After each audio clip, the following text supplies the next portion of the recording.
now about a kilometre from my hotel to the central financial district along Sheikh Zayed Road, which is a 6-lane thoroughfare which runs along the coast north-south, parallel with the Jumeirah Road, which is much closer to the coast. And I'm going to try and make it over to the beach.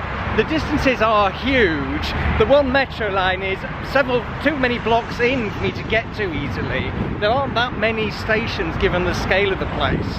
And there aren't enough crossings really for pedestrians. It's all very much focused on the car. It's difficult to find words for some of these buildings. This one looks like something from, I don't know, the American Midwest in the 1970s perhaps, or the early 80s. Here we've got these two sort of rip-offs of St Mary Axe, the Gherkin in London, which I rather like actually. But behind them then we've got another rather sort of pencil tower. At least it's got some sort of Arabic influenced squiggles going on at the top there. Preferable, I think, to the absolutely vulgar and tasteless Big Ben rip-off. And at least half the distance I've been walking, we've had this large wall at the other side. This is some sort of palace, I think. Now it looks like I might have to go past yet another building site, and I don't want to end up covered in dust.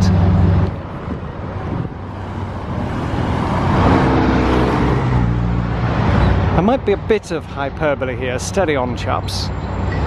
This is now the more pedestrian-friendly part of the, in the heart of the financial district, I suppose. This is really for office workers who are having a lunch break to come out and wander around.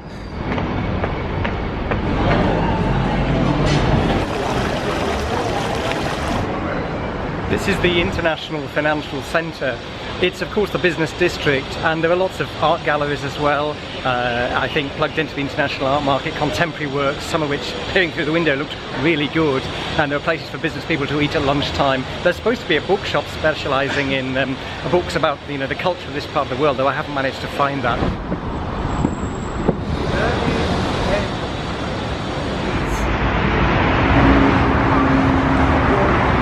I'm now at the base of Big Ben. Inside, Big Ben seems to be completely empty.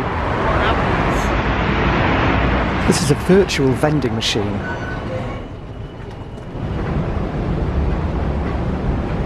I've cut over through this footbridge here, which is part of the entrance to the metro here. In fairness, of course, there's me walking around, but of course it's November now. In the summer here, it's too hot to put your nose outdoors, I think.